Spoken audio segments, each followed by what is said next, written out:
But hey, what's up? How are you? I'm good. I got home not too long ago from the gym, so was able to eat some lunch because apparently I was starving to death. Oh, It's just, I'm the most dramatic person when it comes to food. No. what'd you do today? Like deadlifts, bench, Squats press? and deadlifts. I usually train those on the same day, so pretty brutal. Oh, really? I can't Yeah. I can't do that too often. I can do it Okay. closer to meets because I'm doing like a lot less volume. But if I try Right. to do that in the off season, it's like I'll just be dead all week. So it kind of defeats the purpose.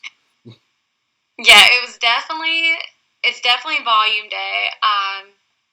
Being about 4.5 weeks out from IPF Worlds, training's getting a little bit more intense. So sometimes I just want to lay there and pretend like I'm not doing anything. I gotcha. So I mean, I guess speaking of IPF Worlds, I'm sure that's excited. Did you do Worlds last year? I did Worlds last year. I was actually an alternate going in. And then because somebody dropped based on Wilkes, I was the next to get in. With that, ended up placing second, and it was a good learning experience because going in there, I was ranked number one in the nominations, and you have all these elite veteran lifters, and it was kind of scary, but I ended up placing second out of, I think, 11 or 12 other women. Um, so it was pretty neat. Ended up getting some PRs, but hopefully this year it's a little bit different. There's a lot more lifters in the 47 kilo class because it is in Europe and they're able to get there this time. Yeah. But going in, it's my numbers are very strong, so hopefully we come out number one this time. Yeah, and I guess what's the selection process like for getting on Team USA? Like I know they kind of try to take the top wilts, but like they also like pick who they think has the best chance of like doing well, and it's kind of Well, open to we have our interpretation. nationals, and typically, the person who wins their weight class automatically gets that invite to nationals. However, if for whatever reason that person is unable to go, they pick the next highest Wilks to take that person's place. So, you know, it doesn't mean that, say, if I drop another 47 kilos going to come in, it can be any woman from any weight class, all depending on that Wilks. So, like right Gotcha. now, going into the open, we have two 52 kilo lifters and I think two 72 kilo lifters for the women. Gotcha. So I mean, I guess how'd you get to this point? Start from the beginning. Like, how'd you actually get into weightlifting? Did you do other sports? Were you um, always well, I competitive? was I was always very active in sports, and always in the gym, just doing like random things. I think the first program I actually did that had structure was Hyperfit, and thinking back on it, I would probably never do it again because it involved a lot of cardio, and I'm just not that person. But I actually had somebody in the gym approach me, and they were like, "Hey, there's a powerlifting competition in a few weeks that some of us are doing. If you want to, join our team." And for me, I was like, "Well, I don't even know what that is." So I mean, they were going over like basic stuff with me, and I'm like, Yeah, "Well, I got nothing better to do."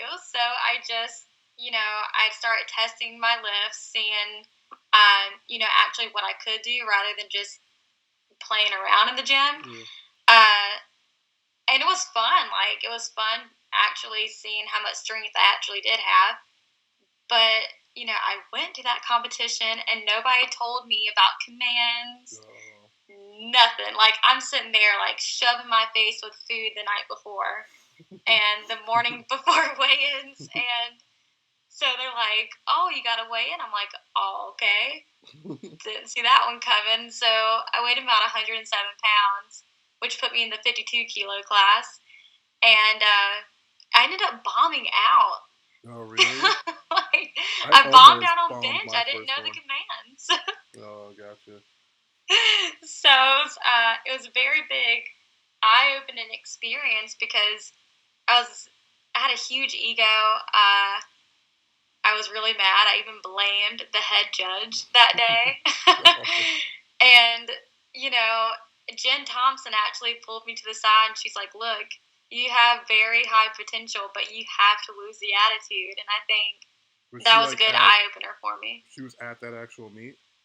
Mhm. Oh, so that's She pretty cool. she is usually the meet directors in the state of North Carolina, and so about it was either 3 or 4 months later, I did a next competition, which was my last junior competition, where I actually got with a coach and ended up breaking every junior American record that day. So we Not learned. not a bad day. What was that like? Like, were you planning to like? Did you have those numbers in your head? Like, I want to break these records, or it was just kind of like those were just your PRs at the time, and I actually didn't know anything. Like I knew state records, but I didn't even know about American records. And so when they were announcing new American record, I'm like, okay, cool. Like this is happening. that's pretty awesome. Like I think because I went in there not knowing anything, it took a lot of stress off of me. And there's some people there that I had worked out with, and you just see all the trophies and everything on the table, and I'm like, wow, look at that trophy, and they're like, yeah, that's for the best lifter, but you have other people here that are probably going to get it, and I was like, oh, my bad, but I ended up getting it, so I just wanted to take it and like throw it in his face, like, yeah, screw you, you jerk. Wow. So I know you're coached by, I forget the guy's name. What's his name? Arian Kamisi, which that's like how I say the white person way to pronounce it because I not like I just that's what I call him, and he's told me a billion times how he pronounces it, but it's you know You're like, this is how I'm saying it, so that's just that's that's that. his name now, so he's accepting it. So I guess how'd that come about, and like how has that process been? Like, how has it helped you as a lifter? It came about right after 2015 nationals when the coach who I had where I broke my junior American records at that competition, he bailed on me. He didn't show up at nationals, and the day before I left, he's telling me, "Oh, I'm gonna be there," and then just wasn't. You just didn't Uh, go. he just didn't show up. He didn't call. He didn't do anything. Did you talk And to him like you afterwards? Like, yo, what happened? Like, where were you? Oh my gosh, he actually tried to call me right. He tried to call my dad right before the final deadlifts to give me a kind of pep talk, but I was just so upset with him at that point. Like I just didn't want to talk to him because he had all my numbers. So like now my dad, who's just being thrown under the bus, he's having to do all this, and we're still new into this sport, so it was a big struggle. But once that happened, which ended up making me play second because I didn't really know how to run numbers. And if I would have ran them smart, it would have been an easy win. Um, I don't think I could ever just really forgive him for that. So I was back home, and I remember I posted a video on the site, and that's when Arian, he commented on it. I was like, well, is it weird if I give you my phone number? And he's like, no. So we started talking, and that same month we started working together. And my first competition with him was actually that following December. So 2 months later, where we started, really getting after like my first competition. I'd already qualified for the Arnold, so me working with him has drastically changed how I've been lifting here recently. Yeah, I think 2015 nationals, my squat was 247, something like that, Mhm. or maybe like 253. Bench, still poverty. It was like 130, and my deadlift was around 330, which I've always had the American record in that. Um, but now my gym PR with squat was 340 pounds, Oh bench wow. 181, and deadlift, recent gym PR being 410. So Huge difference, first of all. That's pretty Yeah, it's amazing. a huge difference. Like I used to be high bar, and after IPF Worlds in 2016, when my rib dislocated, I switched to low bar, and it took my squat up significantly. And I'm like, dang, why did nobody ever tell me about low bar? But seeing as how my lifts went up, I can guarantee you I know why they never told me. Staying So up in bench is competition. going up; it's starting to feel a lot better. And then deadlift, like with it being my best lift, I never have issues with that. So Did you always pull sumo, or like was someone like, "Hey, try this out"? You minor somebody leverages like, for it. hey, look at this, because again, like it was right when before that first competition that I bombed out on. Somebody in the gym was like, "Man, like, have you seen these people that pull like this?" And I'm like, "No," because my conventional was ugly. Like it was. Oh my gosh, I'm surprised I'm even still able to walk. But when he Just like a showed me lot that, of I was like, "Cool, let me backgrounding. try." And with my leverages and being stronger in the glute and hamstring area, having strong hips, like it worked perfectly. So Like, did it what pretty a much click great, right away, or did it just take a clicked while? right away, and I'm like, dang, I should be thanking him for the rest of my life. Well, now you have world record, so I, yeah. like I probably should have posted about him, like, hey, thanks for showing me this. So I mean, I guess keeping with sumo, you are now the IPF world record holder in the Yes. 47 kg class, right? Yes. So what was that? What was the previous record? The previous record was 385 pounds. And at 2016 Worlds, I was going after it. And the thing was, regardless of if I were to go like right after the world record, regardless, I had second place locked in. But my coaches are like, "Do you want to chip the world record or do you want to pull for the win?" Being on a world stage, I'm like, I want to pull for the win. Unfortunately, I missed it. My nerves got the best of me, and I didn't have it in me that day. So at the Arnold, you know, my rib again popped out. We got it put back in, but we didn't really have time to warm up on deadlift. So my opener ended up being my last warm up. And so we made pretty significant jumps and just ended up chipping the world record at 387 pounds, which it flew up. Yeah, because I know So you pulled like everything that 410, so yeah, that's like like with everything that was like going wrong for me that day, like I just kept telling myself I wasn't leaving that platform without that world record. So um, my initial pull for that day was supposed to be 408 pounds. So hopefully we will be doing that at IPF Worlds. So cool. So what is the deal with the rib? Like, what happened exactly? well, I have severe scoliosis. So my muscles kind of form differently around my spine. And once they get really, really tight and you have your belt on, coming from a squat, you're so tight, Mm-hmm. and everything like just kind of went against each other, and my floating ribs just ended up like popping out. It's so easy for it to happen. Like my doctors were telling me a hard cough can just pop it out that quick. Really? Um, so it's not a painful feeling anymore because I know what it feels like. It's just a more annoying one. Um, and it takes like 3 seconds to get it popped back in.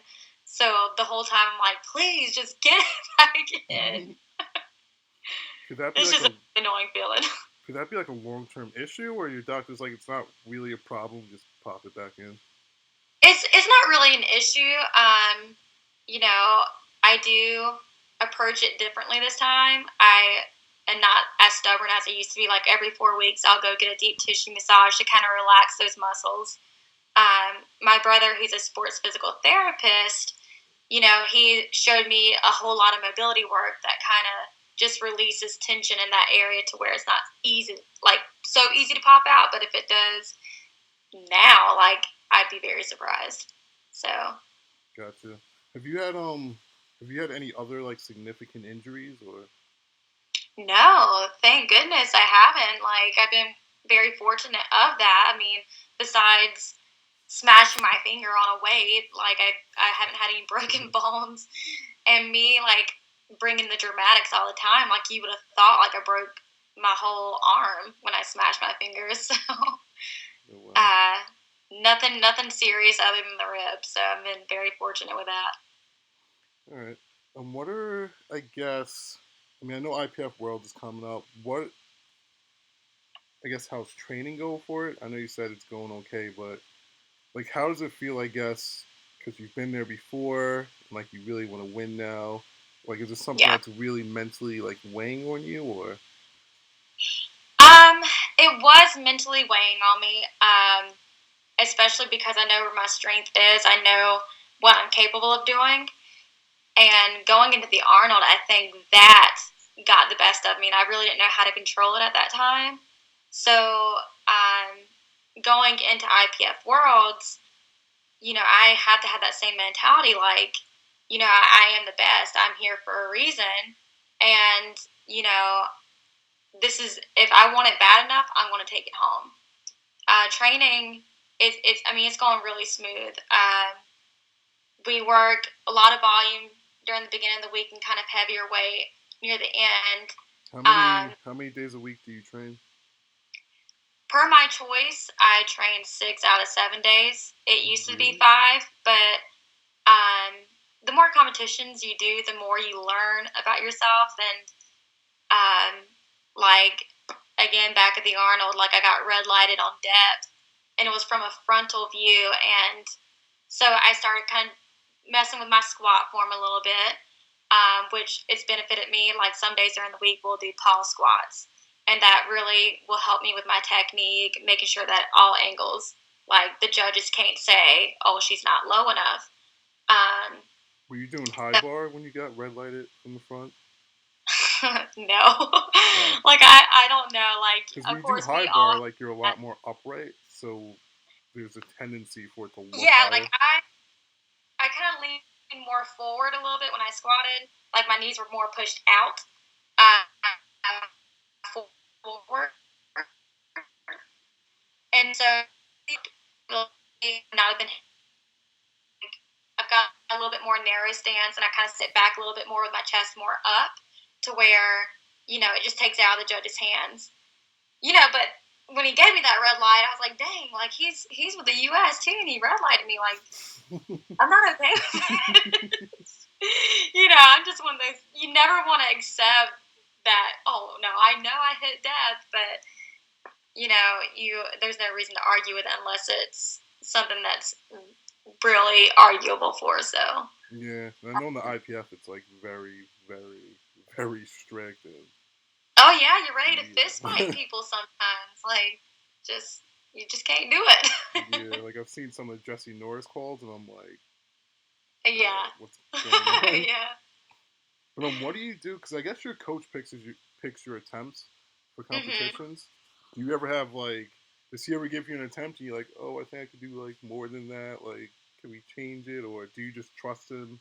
You just go I for his trust numbers. him. I mean, he is probably the person that I trust more than anything because, I have been following his program for so long.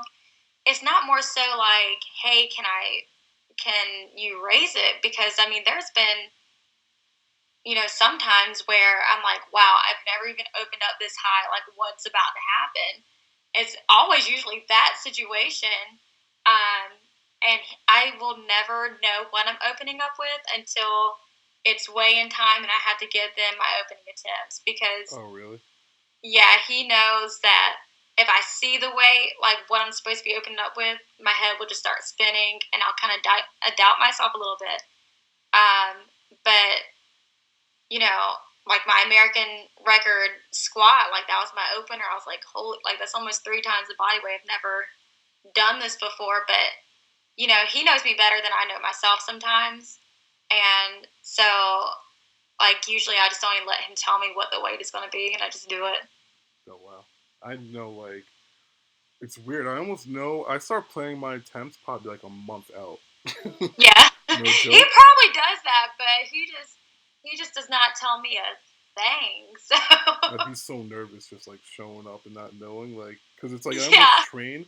Once I kind of know where I am, I almost start training for those numbers right. in comp. So it's like I have to like know them, kind of. Yeah, yeah. It's I'm always curious, and I'll ask him like, so what do you want me opening up with? He's like, why do you want to know?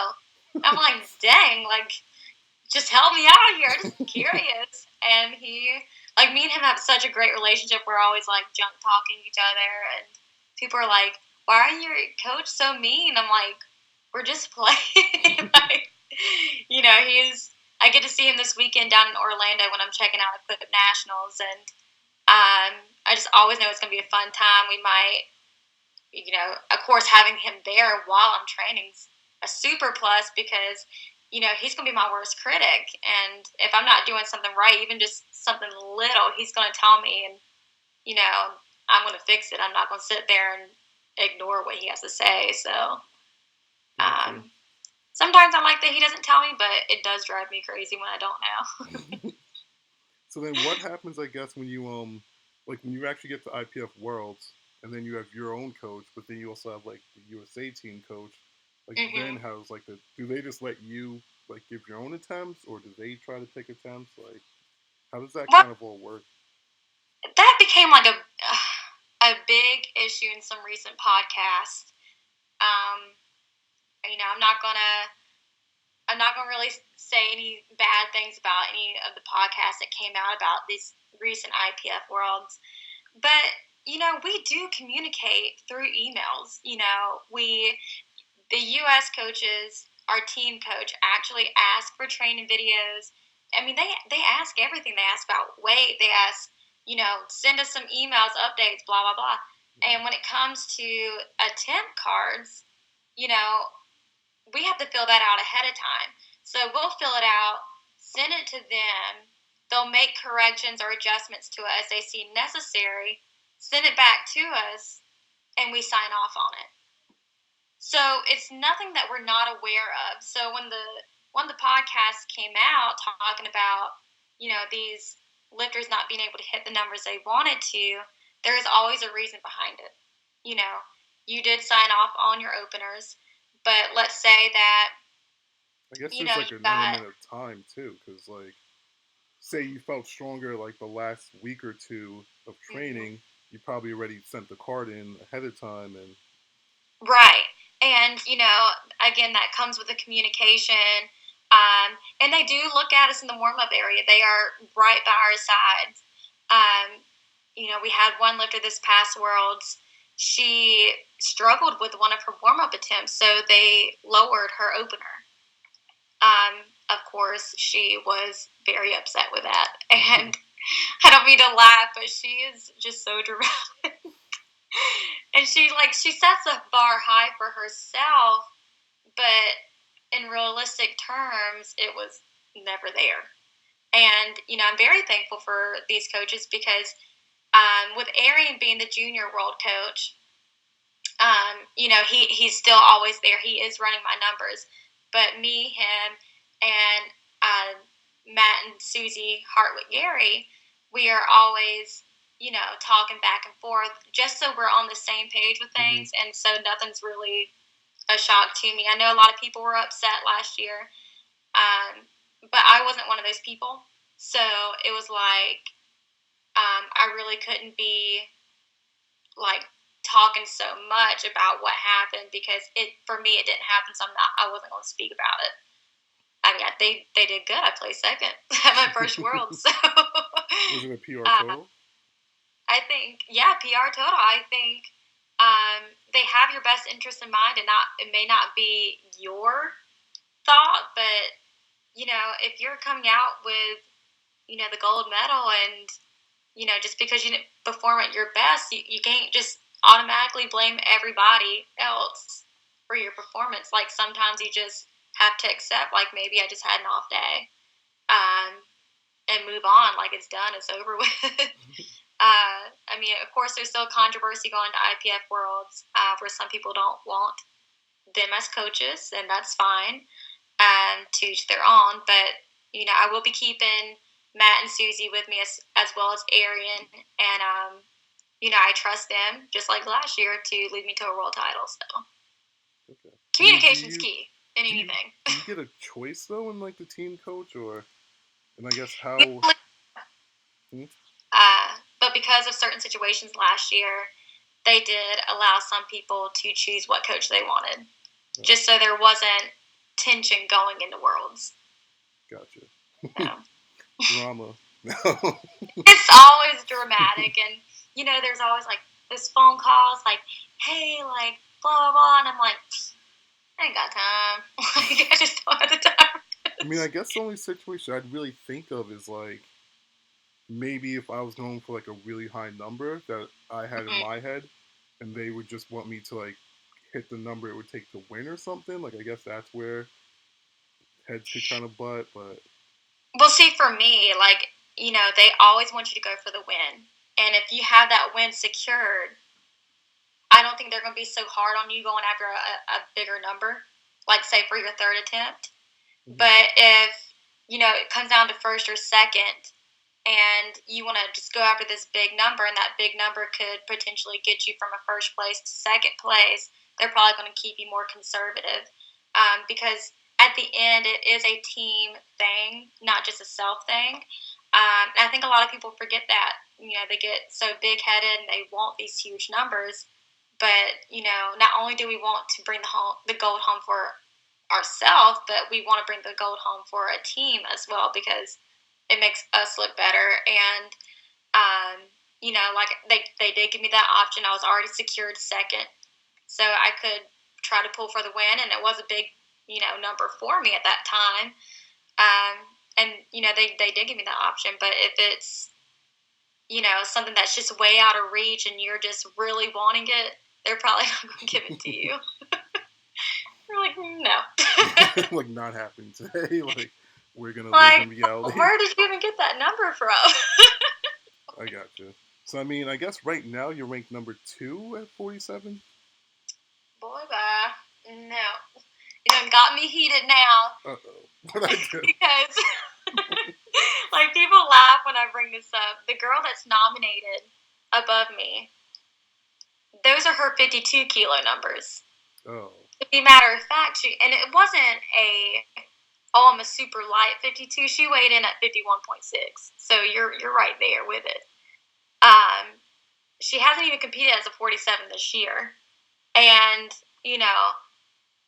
I don't know what's more embarrassing, the fact that she put in her 52 kilo numbers, or the fact that she's only 0.5 kilos above me on my 5 for 9 day. So, wait, how does she get to compete 47 then if she's 52? which I thought was weird too, and I did bring it up to one of my coaches, like, Like why she's is she able never to? competed, or she I hasn't don't. like recently competed 47. The last she competed as a 47 was IPF Worlds 2016. So it was weird. Like, I don't like all the competitions that she's even at Equip Bench Worlds, like, not too long ago, or that's actually coming up soon. Like, 52 kilos. It's I mean, she just stays around that weight. And somebody had reposted my video on Instagram, like King of the Lifts or something, and they're like, "Oh, is Heather gonna come over top?" And they tagged the girl, and I was like, "Yeah, I beat her last year. I'm gonna beat her this year too." You know, I got that confidence, and as a 47 kilo, like, I bust my butt every day in this weight class to hit the numbers I do, as well as every other girl on that list. If I, and this might sound rude for anybody that's listening, if there was going to be one person that I felt was going to give me a good run for my money at IPF Worlds, it would be the Swedish lifter. I mean, she's very strong, and I do honestly think it's going to come down to my deadlifts to, outtake her. Like, I do have a very strong deadlift, but, she has a good bench. Me and her squat are on the same. So it's one of those. And her deadlift isn't weak at all by no means, but I think my final deadlift is what's going to be securing it. But I'm not concerned with that finish looker at all. Like, I just I'm So wait, not. are you number 2 in the world, or are you? Yeah, well, behind Wei Ling Chen, I'm number 2. Okay. But in the nominations, because of that girl's numbers, I'm nominated as number 2. Is she So, American or is she like Asian? the girl that's above me is from Finland. Gotcha. All Yeah. right. How close are you in totals? Well, as a 52, she's only 0.5 kilos Oh, above she's the me. one that's coming down. I thought you were talking about someone like in the U.S. Oh gosh, no. In the U.S., I'm number 1. And there, I mean, speaking real, not trying to sound, cocky or anything like Mm-hmm. that, there's nobody right now that's reachable to me in the USAPL. I'm well over 50 pounds total heavier than everybody, so. Gotcha. So you're got it. So the girl from Finland is really a 52. She's Yeah, nominated for the 47s, and she's right. ahead of you by like half a kilo or something. Yeah. Got it. So it's looking like it's gonna be, knock on wood, pretty good for you at Worlds. Yeah. Like I said, I'm not really concerned with Finland. I just think the one that's going to make it super fun for me and exciting would be Sweden. So, and Gotcha. she seems very nice. Like we follow each other on social media and everything like that. I'm last year with it being in the U.S., like all the 47 kilos that came, like I had made goodie bags and stuff because I'm a super big nerd. What was in them? I gave it to him. What was in the bags? Just typical stuff that they don't have in their countries, which Oh, unfortunately I didn't know that our chocolate like sucks compared to theirs. yeah. So they probably think I hate them in some form because I gave them like Reese's and like cookies. Like Oh. all I had our chocolate in it. I went to Brussels like around New Year's, and chocolate How is was it? like a completely different thing in Europe. It's like a Yeah, culture, like it's on a completely different level than here. yeah. It's like visiting Steve and Manuel out in England. Like we had ordered pizza, and of course, like when me and him are eating, like we go all out. So we got like these cookies or like brownies or something. I don't remember, but the chocolate was just so much better. Yeah. And of course, his input on American food is not the nicest. So, I mean, food in general here is better, I would say. But I think because you. I've been to London a couple of times, and even with pizza, you can't like just get a slice of pizza, which really annoys me. Yeah. Because in New York, a lot of times if I'm just like walking around the city, I'll just grab a slice as a snack and like keep walking. But over there, you can't do that. You have to get like a No. whole pie, and it's like just fancier, and it's like you're supposed to sit there for dinner. And I'm like, that's not what pizza is about. Like, pizza's supposed to be like a slice or two, and like you Right. just eat it real quick. So and I didn't like the pizza situation. and they like when you're talking about service and stuff like that. Like I didn't know that I had to go up to the people and tell them what I want. I'm sitting here like, where the heck is my waiter? Like, Oh, really? hello, I'm hungry. Yeah, each place is like different. The other thing I don't like is they don't really do free refills, and like, Right. and I'm fat, so I like to drink soda, like 20 of them for dinner. So Going to McDonald's asking for a water cup, and but you ain't getting water. You're just just getting give me refills that of give me soda. that dollar sweet tea cup and just fill it with like Coke. The McDonald's I'm is the pretty worst. similar. Like I love Bojangles and you know every probably food I shouldn't be eating, but I'm known for my love of chicken nuggets, and I'm just not giving them up. So I love chicken nuggets. One time I split between me and like two people. We split like 100 chicken nuggets at like 4 a.m. But I probably had like 70 of them. Like probably well, maybe even if it would eight. have been like you and I eating them, you probably would have got 7 of them, and the rest like Damn. I just have a love for them. I think it started at a very young age, and my dad was just like, Hey, you want some McDonald's? Of course I do. You say McDonald's to a child, it's like Christmas all over again. Yeah, I was definitely a McDonald's kid. If you say McDonald's to me, it was like, yep, let's go. Like, this is Chicken gourmet nuggets. right here. So I mean, I Uh, guess with that, like, what's your diet like? Because you're in such a low weight class to begin with.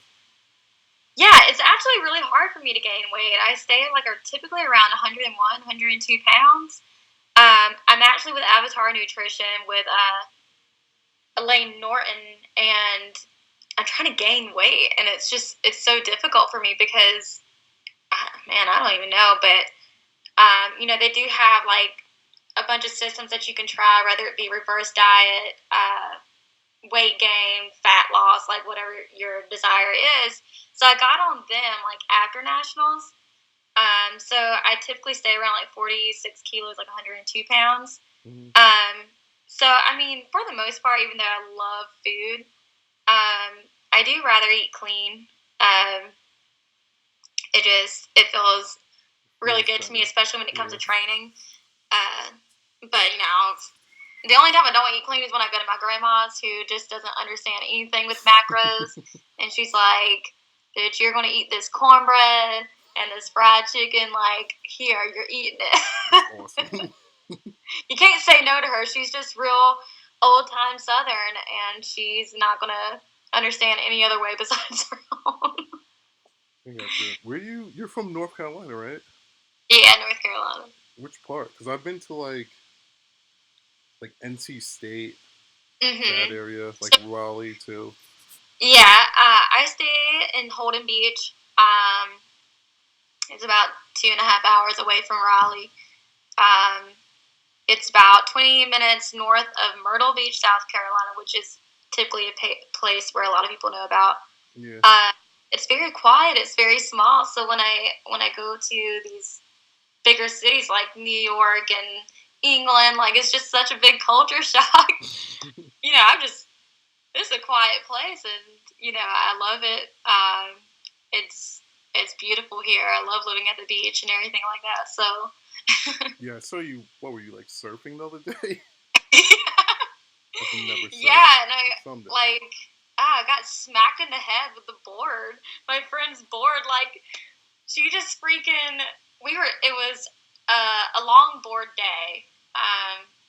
Which depending on how the waves are during the day, it's depending on what board you use. And sure enough, me and her went out with our short boards and caught absolutely nothing besides looks like what are these losers doing with short boards. And so we're just chilling, like laying on them, and this wave comes out of nowhere. And instead of trying to ride it, she just bailed on her board and it smacked me in the back of the head. That's. I was for sure like my head was like gushing with blood, but it wasn't. So, I'm like so scared of like water uh-huh. accidents for whatever reason. I'm one of those people, like I'm not a water person. Like the Yeah. second my head is like underwater, I like freak out, like lose all control. I have like no logic in me at all. Like I'm just, and I grew up with like a pool in my backyard, but I just don't do water very well. Like even when I go to the beach, I just like chill in the sand. Like I might, Like, I'm going past my ankles, folks. So. pretty much, I might go in like shoulder deep for like a minute, and then like I'm out. Like all right, that was cool. That was enough for me.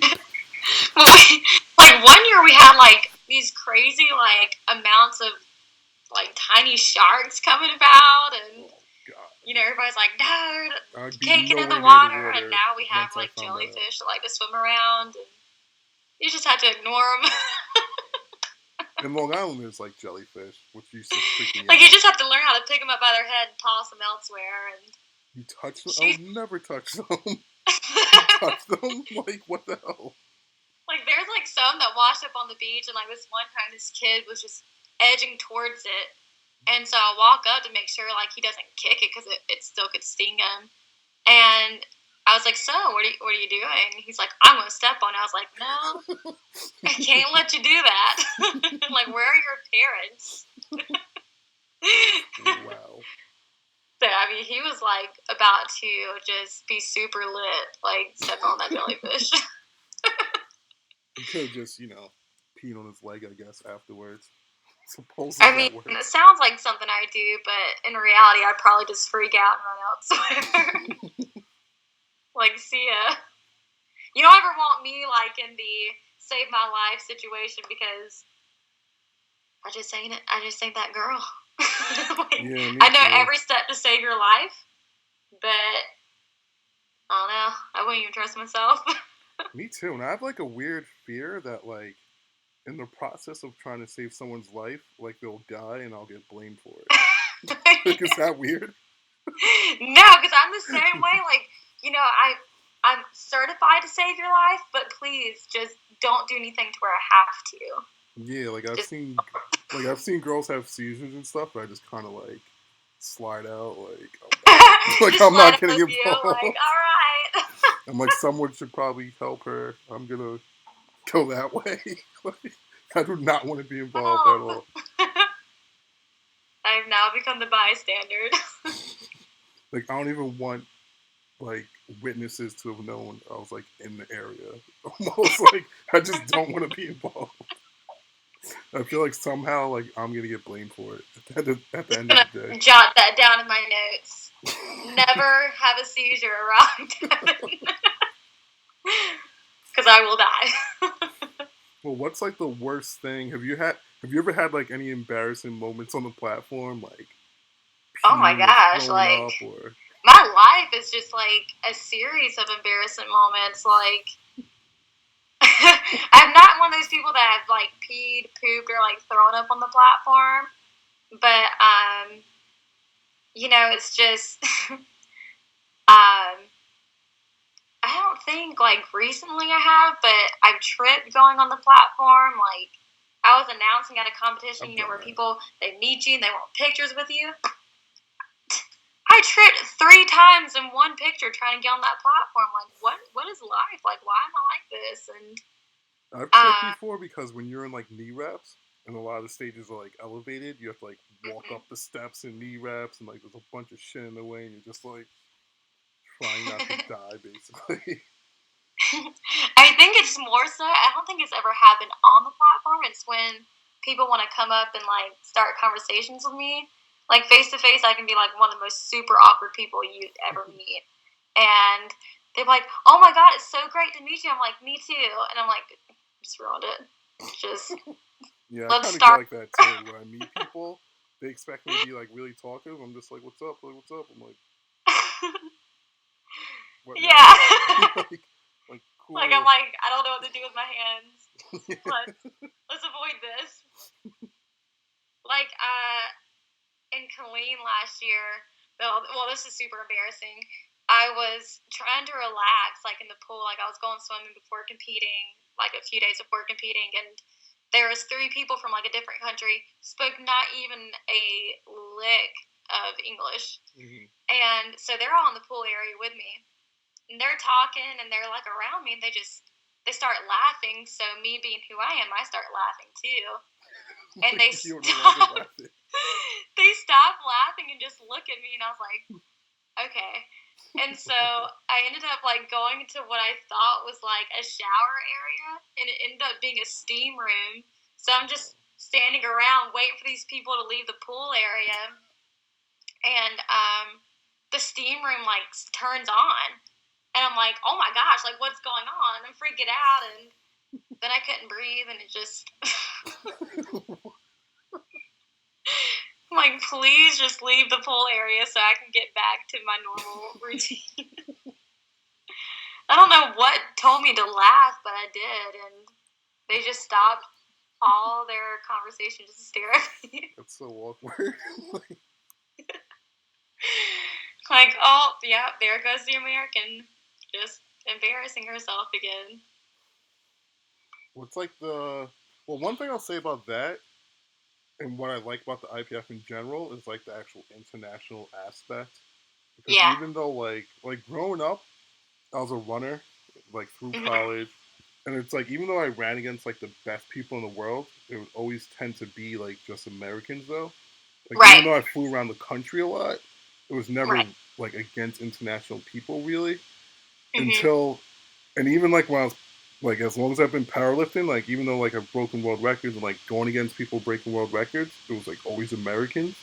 But Right. then when I was at Boss of Bosses last year and I was going against Yuri, it was just like I kind of had a moment where I was like, oh shit, this dude's like from Russia and like doesn't speak any English. And it almost felt like I'm like, yo, it almost felt like they like flew him in like to Yeah. beat me. And in my head, I'm like, yo, like they had to like get a guy from Russia to like come over here to beat. You know what I mean? I was like, oh shit, like that's kind of serious. You know what I mean? Like it just felt like it's just a different feeling when like you're on an international level. And even like Yeah. you were saying before, it's like your two main competitors that you're thinking of are like all from different countries. So like that's just cool. Like be able to platform people that are actually like from like halfway across the world, and you know. Yeah, and I've made some like really good friends out of these situations. I think I like on a daily, like I will speak to people from Australia and one of the Swedish lifters who kind of blew up after Bench Worlds, Eddie, who had the extreme arch where the bar went down like that Yeah. far. Um, you know, he talks to me every day. It's people from Australia, England. You know, we just keep in such good contact, and it makes it even more exciting to see all these people again, and then to, you know, meet all the new lifters that are coming in, and hopefully just wanting them to be pretty cool and not super lame.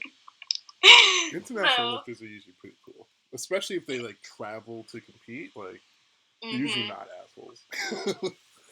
It's Just, just crazy, like when you know that these people from all over the world just like they know who you are, and you're like, wow, I'm from this little small town, and yeah, even the last time I was in London, I got recognized two different times, and I thought the people were confused both times. It's like, are you Kevin Oak? And I'm like I was in Nike Town in London, and like a mm-hmm. group of Asian people were like, "Are you Kevin Oak?" And I was like, "Yeah." Like, how the fuck do you know that? Like, did someone just like pay you to say that? Like, it's so weird. Like the reach you have.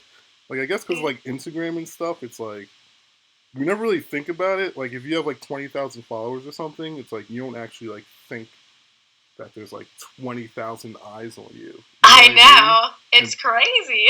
until like you get out and like you meet people in different places, and you're like, oh shit, like there's really like a lot of people out there, like all over the Yeah, place that know my me. favorite's when they call me by my Instagram name. Always, yeah. They're like, "Oh, are you Stay Fit with her?" I'm like, "Well, I'm Heather." You know. Yeah, that's usually they just yell at like Oak Strong or whatever, Yeah. and I'm like, yeah. Like even in the Like, well, my city, name's Kevin.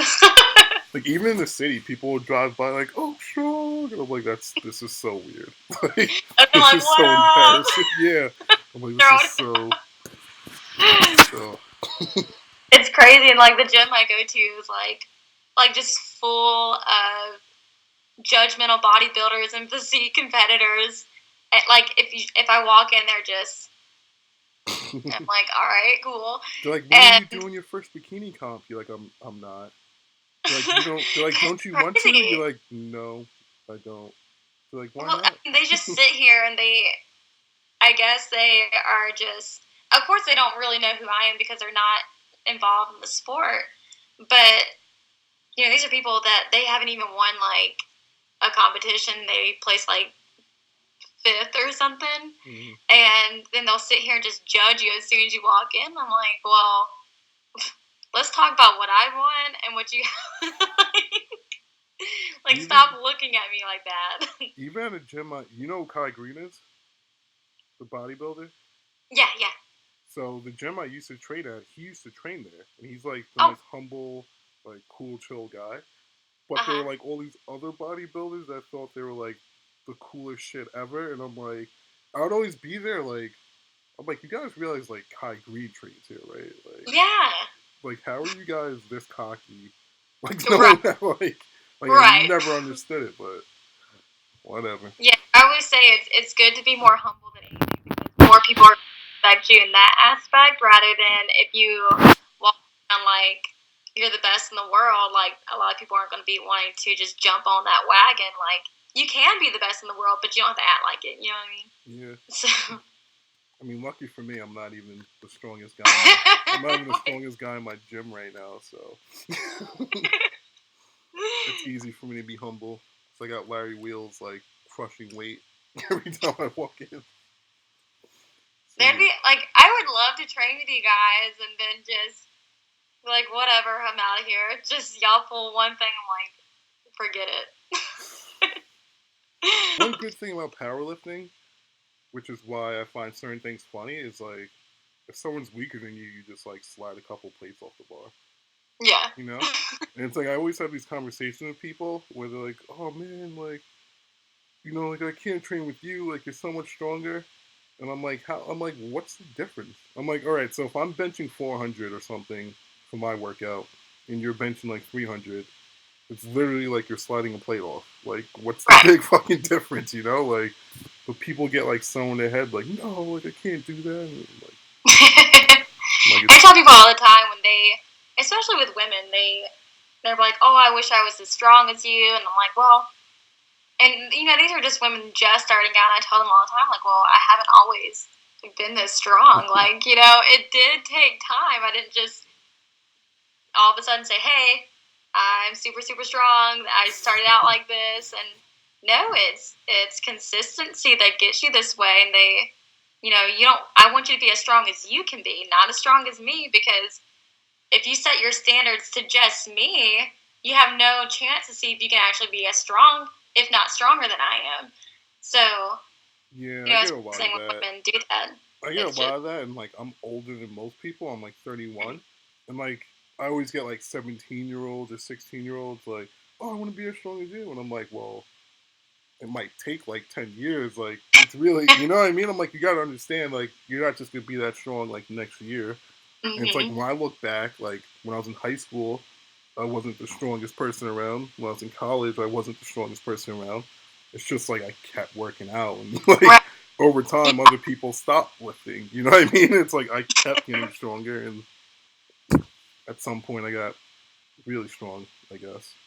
Yeah, it just took time, and I don't know, like so many women, I think they put themselves down before they even get themselves a chance to even get that strong. Yeah, you get a lot of that. Like I get that especially when like if I have friends that are like, "Oh, can you help me like get back in shape?" And like I always do the same thing. I'm like, "Yo, I'm like go to the gym 3 times a week for a month. Pick 3 different like cardio machines and do them 20 minutes each." Right. I'm like, if you do that for even like 2 weeks straight, I'll train you. And Yeah. they never last more than like 2 days. Exactly. That happened not too long ago with somebody asking for nutrition advice, and when I gave them advice and they just did not take it. And I had one of my friends like, "No, Heather, you need to stop doing that. You need to stop giving out free advice. Once they pay you, they're then accountable for actually following along with it. Like you just can't tell them this and expect them to do it because they have nothing really that's holding them to actually doing it." So I'm like, great. I'm just too nice of a person, I guess. I mean, obviously, everyone wants to like help their friends, and you're assuming that they're coming to you like and being serious, but the tendency is that they're not. So. Yeah. And being I do international strength and conditioning. I have a few my athlete number has gone up, but then I do like one-on-ones here, and I have some of them like everything's working in the gym, but then like I'm just not seeing the weight go down. I'm like, well, because when you leave here, you go and eat Sonic. Like you can't do that. Like at this point, like I can't help you when you leave here because you're doing it to yourself. Yeah. I can't be there to smack that burger out your hand. I love burgers. See, I'm the opposite way, luckily, where like I have a really fast metabolism. So like you, like it's really hard for me to gain weight. So luckily, when I eat like McDonald's, it's like kind of benefiting me because I need the calories anyway. Yeah. Same. Like my metabolism just is like, nah, you ain't gaining weight today. Yeah. And I talk to my coach about it all the time. Like, gosh, like it's starting to actually affect me. Like I'm wondering, like, what is wrong with me? And then people are just, how do you eat all this food and you don't gain weight? I'm like, probably a tapeworm for all I know. It's probably just. You should try, but it sucks. I did it, and I'm lactose intolerant, so it's really stupid for me to do it. But if you drink like a gallon of milk a day, it's like one of the best bulks. Trying to be one of those girth gods where I just have a power belly the whole time. You will feel very bloated and uncomfortable the entire time. So be I'll just ready. make sure to do that the whole time. Yeah. Like, Anyways. I don't know. I'm trying to get better with that. But sometimes it's just, no, plugging in my phone. I had people trying to reach out to me today about, doing a YouTube. And I'm like, y'all do realize, like, I am not a tech-savvy person. So, right before I was, like, Skyping you, I was trying to record a video, and it just turned out horrible. So, like, forget it. You know what the key is? The key is to just talk, and even if you make mistakes, not care. Because when I do videos, half the shit I say makes no sense, but, like, I just keep talking. So... Like, I'm just like, y'all are gonna get what you get, you know? Yeah. Like, it's crazy. They always ask for more, no matter what you do. I know, they do. Like, what do y'all want from me? Can you just leave me alone? That's really what I want to say. But anyways, yeah, I think we covered a lot. I'm happy with it. But any shout outs or anything? Do you do coaching? Anyone you want to thank? You want to say hi to your mom? Actually, before I even get up, I have this friend named Julian. When I was telling him that I was going to be Skyping with you, he's like, oh my gosh, like, tell him I said hello. And that I'm Nigerian because he's Nigerian. I am Nigerian. So he was, like, super hype about it, so it made me laugh. I was like, okay, I'll mention it. But, yeah, I definitely appreciate, you talking with me. And, of course, I always want to thank my coach, and hopefully I have your support at IPF Worlds. And I'll be there in spirit. Yes. I won't be every see on the streets, I'm like, what's up, Strong? I won't be rooting for the fake 47 kg girl. Oh wait, another question I gotta ask. What happened with you and Steven were doing like a Wilkes battle, right? I won. Did you? Damn. There's definite reasons why he didn't post about it, because he lost. He lost by like 7 points. Oh, that's so close. That's so. So he that's a sore subject for me to bring up to him. Like, oh, screw you, and then we're doing it again. Like, he wants to have a rematch in Belarus, so that's in the making now. That sucks. I once lost on Wilkes by like 0.1. Oh my gosh. It was like really close. At Reebok Record Breakers, I lost to Larry Wheels by like 0.1 or something on Wilkes. You should have just kicked him in the knee or something. I didn't even know till after. I had no clue. I think his coach knew, because his coach was doing his numbers, but I had like no clue. But I mean, we both broke world records, so who cares? Yeah. All you can do is your best, and sometimes it's just somebody's 1 points higher than you, and you're like, whatever, I don't care. You really do care. I really care. Take your 0.1 and shove it up your ass. I don't think I could be his friend after that. We work out at the same gym. We train each other. Having to go to the gym at different times now, like, whatever, I just can't even face you. It's funny, I actually like that I'm like not the strongest person in my gym, because it kind of like allows me to do things quieter and like without as much attention. Yeah. I'm like an introverted person, so it's like I like to just blend in and like do my thing most of the time. So like the gym I used to go to was like I was the strongest person by far, so everyone, like, anytime I lift up a squat bar, like everyone's on me, you know? Yeah. And now like it's a little less. Well, yeah, y'all had injuries come up to y'all during Gracie's competition, the Open, right? Yeah, all three. So it's supposed to be me versus Larry versus Andrew Herbert at 242. Larry got hurt on squats. I got hurt on squats too, but not as bad. I just kind of tweaked like my glute and my lower back, like the top of my glute, lower back, like that area. So Larry got hurt on squats. Andrew got hurt on bench. His tricep detached from the bone. I think. Like yeah, pretty bad shit. And I think it Oh took my gosh. it detached from the bone, and it took a piece of the bone with it, which I would have thrown up. looked pretty crazy in person. I was like, what the fuck just happened? I would have just straight thrown up everywhere. Yeah. And then on deadlift, because my glute was kind of fucked, I couldn't like fully lock out basically. Right, of So course. like I got the opener like to lock out, but it just wasn't like fully locked out, so I bobbed Right. out. Yeah. So And I mean, those are things that it happens. Injuries happen, and it just, like for me, with my rib, like it's like we have to learn from that and just, once we get healed, come back stronger from it and just hope that it doesn't happen again. And, of course, like a lot of people saw the post where y'all had gotten hurt, and it was just one of those things. Like, do you have any like goals for like a next competition or anything like that? yeah, because I'm already pretty much back to normal. I hit a beltless deadlift PR yesterday actually, so Oh, congratulations. my back's been. It was fine within like probably like 10 days. Another Mhm. issue was like you switched to low bar and got stronger. I Mhm. switched to low bar, and it just destroyed my body basically.